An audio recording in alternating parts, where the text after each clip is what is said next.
গেছে local hello guys, আসসালামু আলাইকুম। Welcome to my Facebook page and my YouTube channel rule 0.2। তো আজকে আমি কথা বলবো বাইকের ইঞ্জিন অয়েল নিয়ে। আর আপনি একটা ইঞ্জিন অয়েল দিয়ে কত কিলোমিটার পর্যন্ত চালাতে পারবেন এই সম্পর্কে আইডিয়া দেবো। তো চলেন ভিডিওটা পুরোটা দেখি। বাইক আমাদের দৈনন্দিন জীবনে খুবই গুরুত্বপূর্ণ ভূমিকা পালন করে। বাইক থাকার ফলে আমাদের যেমন যাতায়াত সুবিধা ইজি হয়ে গেছে, তেমন আমাদের খরচও কমে গেছে। তো কোনো কারণে যদি আমাদের বাইকের প্রবলেম শুরু হয়, সেক্ষেত্রে কিন্তু আমাদের টেনশনটা বেড়ে যায়। একটা বাইকে অনেক ধরনের সমস্যা হতে পারে। এর মধ্যে মেইন যে সমস্যাগুলো ইঞ্জিনে হয়, এগুলোর একমাত্র কারণ হচ্ছে ইঞ্জিন অয়েল। আপনি যদি সঠিক সময়ে ইঞ্জিন অয়েল পরিবর্তন না করেন এবং অরিজিনাল ইঞ্জিন অয়েল ব্যবহার না করেন, সেক্ষেত্রে কিন্তু আপনার ইঞ্জিনে প্রবলেম হইতে পারে। আর আদারওয়াইজ যে সমস্ত আউটফিট প্রবলেমগুলো, এগুলো হচ্ছে নর্মাল বিষয়, এগুলো আপনি পরিবর্তন করতে পারবেন ইজিতে, বা এটার জন্য আহামরি কোনো সমস্যা হবে না। যদি আপনার ইঞ্জিনের সমস্যা হয়, সেক্ষেত্রে দেখা গেছে আপনার অবস্থা খারাপ হয়ে যাবে।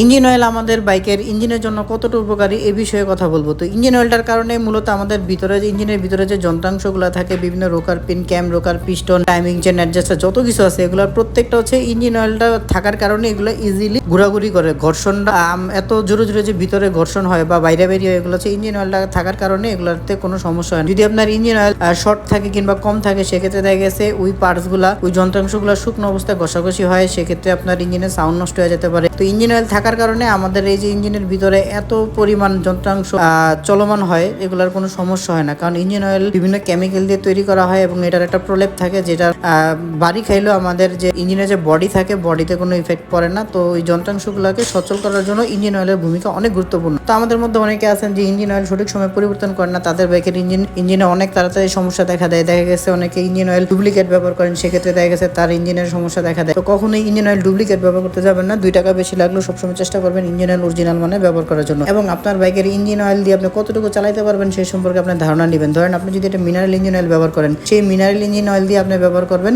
1200 থেকে 1500 কিলোমিটার, যদি আপনার বাইকটা সুস্থ থাকে কিংবা ইঞ্জিনে কোনো সমস্যা না থাকে। আর যদি আপনার ধরেন রিং পিস্টনের ঝামেলা থাকে কিংবা ইঞ্জিনে প্রবলেম থাকে, সেক্ষেত্রে ওই বাইক দিয়ে ওই ইঞ্জিন অয়েল দিয়ে এত বেশি পরিমাণ চালানো যাবে না। কারণ আপনাদের 500-600 কিলোমিটার পর পর ইঞ্জিন অয়েল লেভেল চেক করতে হবে। কারণ ইঞ্জিন যদি খারাপ থাকে, সেক্ষেত্রে কিন্তু ইঞ্জিন অয়েল আস্তে আস্তে কমে যাবে, শুকায় যাবে এবং খেয়ে ফেলবে ইঞ্জিন। তো এটা খেয়াল রাখতে হবে। তো আর যদি আপনি একটা সিনথেটিক ইঞ্জিন অয়েল ব্যবহার করেন আর আপনার ইঞ্জিনের পারফরমেন্স যদি ভালো থাকে, সেটা দিয়ে আপনি 2000 থেকে 2500 কিলোমিটার পর্যন্ত চালাতে পারবেন, কোনো সমস্যা নেই। তো সেক্ষেত্রে কিন্তু অবশ্যই আপনাকে খেয়াল রাখতে হবে আপনার বাইকের ইঞ্জিনের লেভেল কতটুকু আছে বা ইঞ্জিন অয়েলটা অরিজিনাল কিনা, এগুলো অবশ্যই খেয়াল রাখতে হবে। তা না হলে কিন্তু ইঞ্জিনের সমস্যা হতে পারে। আর একবার ইঞ্জিনের সমস্যা হলে সেক্ষেত্রে কিন্তু আপনার ভোগান্তি শেষ হবে না।